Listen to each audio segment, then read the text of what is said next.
Hello, আসসালামু আলাইকুম। আমার চ্যানেলে সবাইকে ওয়েলকাম। আমি নতুন চ্যানেল করছি, সবাই সাবস্ক্রাইব করবেন। আমি আজকে সবাইকে ডালপুরি বানাই দেখাবো।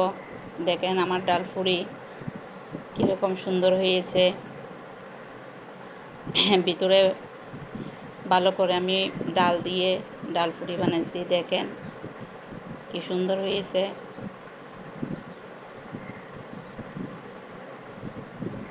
খেতে অনেক মজা। প্রথমে আমি 2 কাপ ডাল দেব, তারপর হলুদ 1 চামচ, লবণ দেব 3 চামচ। এরপর পরিমাণ মতো পানি দিয়ে প্রেসার কুকারের ঢাকনাটা বন্ধ করে দিয়ে আমি চুলায় লো হিটে দিয়ে দেব। দেখেন কি সুন্দর ফুটে গেছে তাড়াতাড়ি। মানে প্রেসার কুকারে করলে অনেক তাড়াতাড়ি হয়ে যায়। আমি এমনি ফোটাই না, আমি প্রেসার কুকারে দিয়ে ফোটাই ফেলি। এরপরে আমি পুরটা তৈরি করব। প্রথমে তেল দিয়ে পেঁয়াজ দিছি। পেঁয়াজকে ভালো করে লাল করে ফেলবো।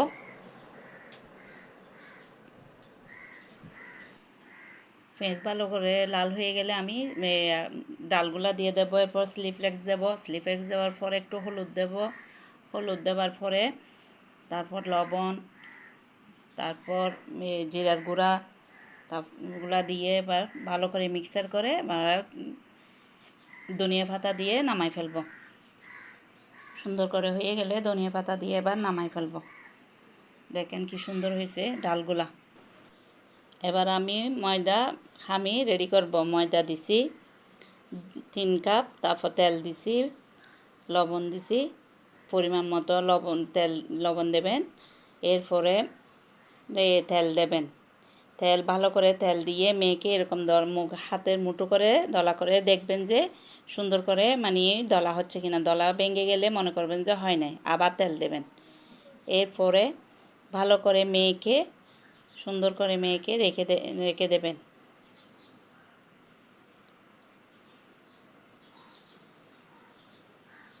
আমি এবার গুঁড়ে রেখে দেব। কিছুক্ষণ পরে এসে আবার গোল গোল করে আমিগুলাকে করে নেব। সুন্দর করে গোল গোল করে আমি করে নিচ্ছি। এবার সবগুলো সুন্দর করে গোল গোল করে নিয়ে রেখে তারপরে আমি এবার আটা দিয়ে সুন্দর করে আমি হাত দিয়ে করি না, আমি বেলে সুন্দর করে করি। হাত দিয়ে করলে আমার ভালো লাগে না। সুন্দর করে এরকম করে একটু করে বেলে যদি আমি ফোরটা রেডি করি, দেখতে সুন্দর হয় এবং হয় না, ফেটে যায় না। দেখেন সুন্দর করে আমি এই ভিতরে ফুট দিয়ে দিচ্ছি, দিয়ে এবার মুখটা বন্ধ করে দিচ্ছি।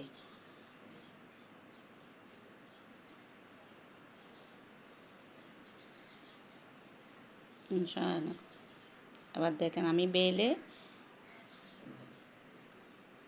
এরকম করে করে বেলে তারপর আমি এখন তেলের মধ্যে ভাজবো এগুলা।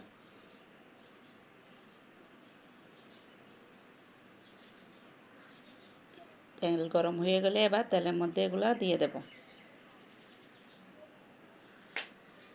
দেখেন তেলের মধ্যে দিয়ে দিচ্ছি। এবার আস্তে আস্তে আস্তে আস্তে লেড়ে নাড়াচাড়া করে এবার দেখেন কি সুন্দর ফুলে উঠতেছে ডাল ফুলিগুলা। দেখেন কি সুন্দর ফুলে উঠছে। এক পিঠ লাল হয়ে গেলে এবার উল্টাই দেব।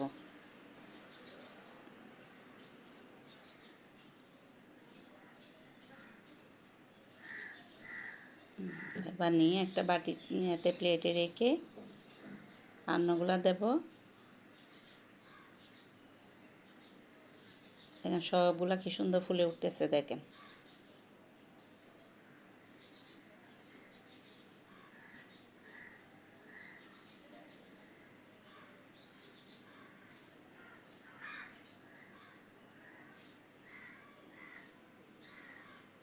দেখেন আমি ফ্রোজিং করে দেখাচ্ছি।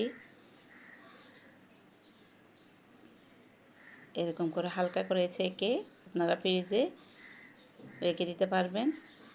যখন ইচ্ছা তখন আবার ফ্রিজ থেকে বের করে আপনারা ভেজে খেতে পারবেন।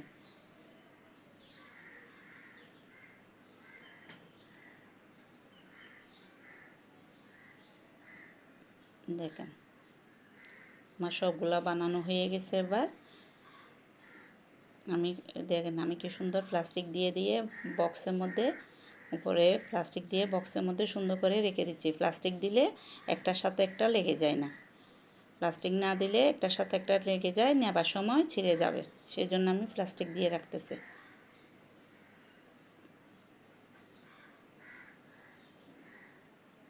দেখেন কি সুন্দর করে রাখতেছে। এরকম করে রাখলে অনেক দিন রাখা যায়। দেখেন আমার ডালপুরি অনেক সুন্দর ও ইয়ামি হয়েছে, খেতে অনেক মজা হবে। ধন্যবাদ সবাইকে এতক্ষণ আমার ভিডিওটি দেখার জন্য। পরবর্তী ভিডিও নিয়ে আবার আসবো আমি সবার সামনে। আল্লাহ হাফেজ।